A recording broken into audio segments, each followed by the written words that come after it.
monte de polêmica. Um monte de dúvidas. Um monte de interesses. Um monte de incertezas. Será que tem alguma coisa de belo nessa história? Chegou a hora da nossa reportagem especial.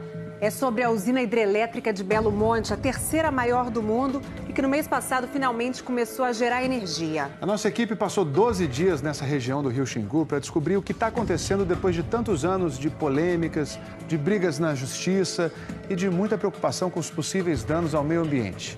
A reportagem de Fabiano Vilela e Diego Zanqueta.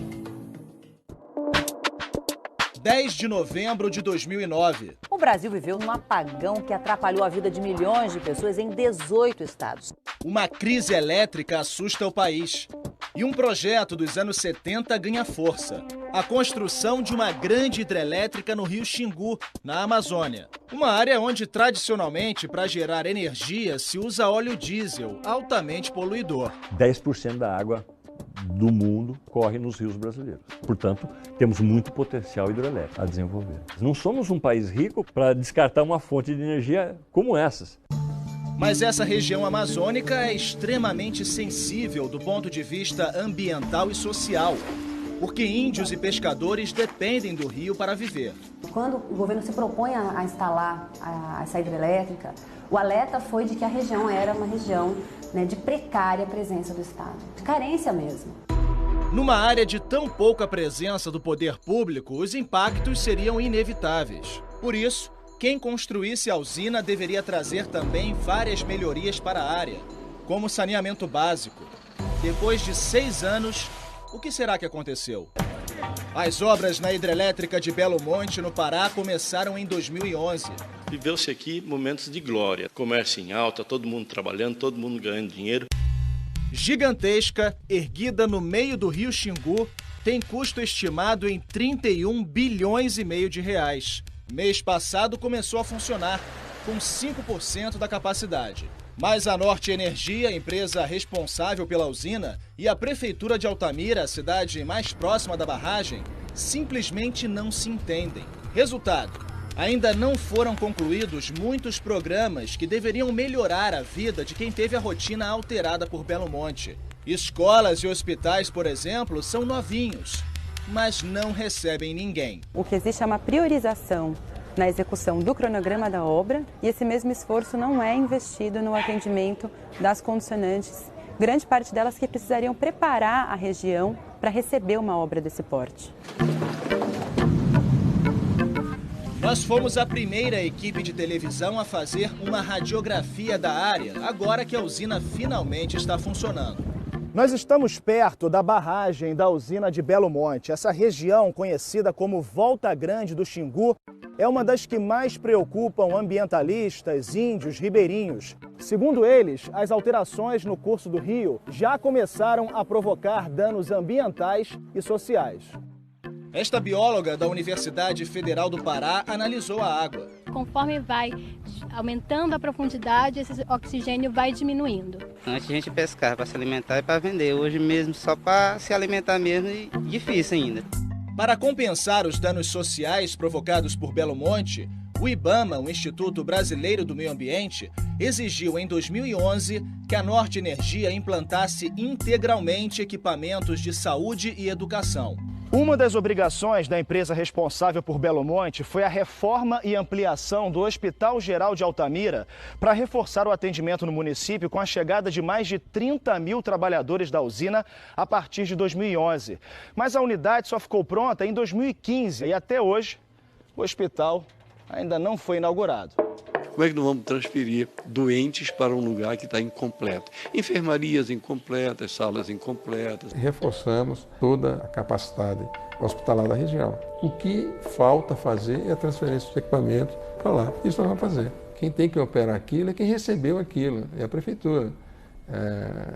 Nós não temos, como empreendedor, nenhuma obrigação nem responsabilidade de administrar coisa pública.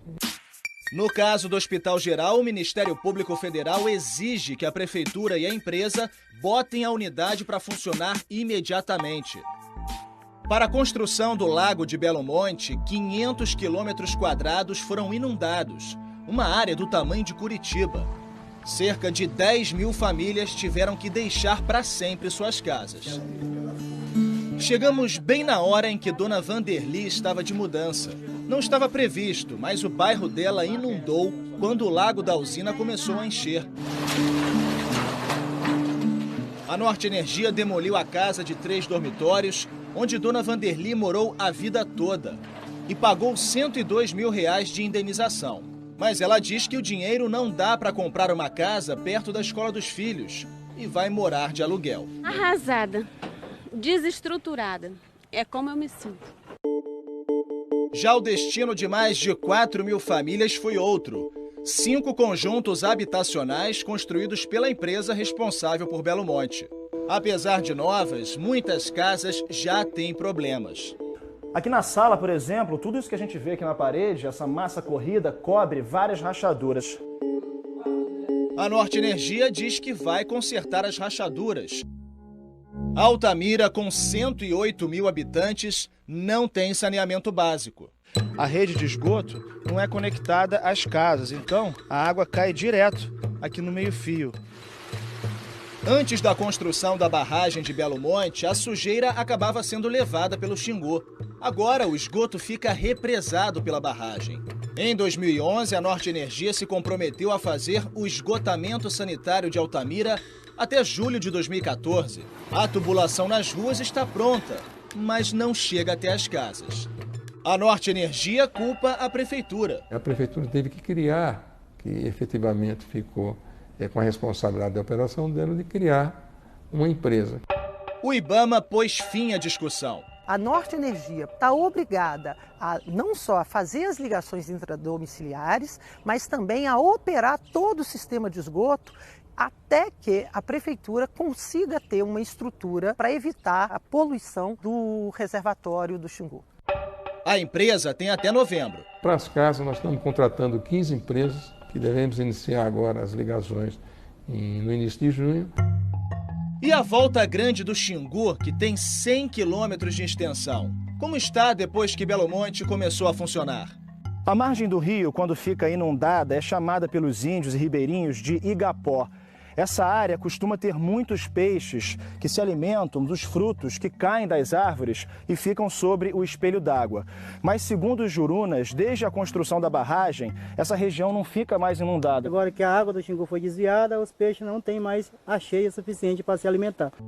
Segundo o IBAMA, 16 toneladas de peixes morreram nesse trecho do Xingu entre novembro de 2015 e fevereiro de 2016. Este pesquisador da Universidade Estadual de Campinas faz a ligação entre a morte de peixes e a construção da usina. Você teve a água do reservatório recém-formada, que é uma água de qualidade muito ruim, por causa da decomposição da matéria orgânica, você tende a ter diminuição muito grande do nível de oxigênio dissolvido. Por causa da mortandade de peixes, o IBAMA multou a Norte Energia em R$35 milhões. Nós colocamos aeradores, que são equipamentos onde você aumenta o nível de oxigênio. E mais, a Operação Lava Jato investiga se na construção de Belo Monte houve pagamento de propina para políticos. O valor do desvio chegaria a R$150 milhões. Os suspeitos negam. Hoje, a usina gera energia para atender a 800 mil habitantes por dia. Quando estiver funcionando a todo vapor, o que está previsto para 2019, Belo Monte vai poder abastecer as casas de 60 milhões de pessoas diariamente. É um projeto que, de fato, tem impactos ambientais importantes, mas que esses impactos ambientais, em função de toda a mobilização social, acabou levando a que esses impactos fossem o mais possível compensados ou bastante reduzidos. Além disso, Belo Monte está gerando energia, uma energia que hoje o país precisa muito. O crescimento nosso tem sido da ordem de uns 3%, o que dá mais ou menos uma Belo Monte por ano de aumento de consumo. Eu gostaria que a sociedade brasileira verificasse qual foi o empreendimento que investiu 4,6 bilhões em melhorias, esse legado para o povo brasileiro, que é a usina. Eu me sinto muito prejudicado e para nós é uma tristeza isso. Foi prometido um lugar bonito, uma cidade boa para se viver. Essa cidade, por enquanto, não chegou.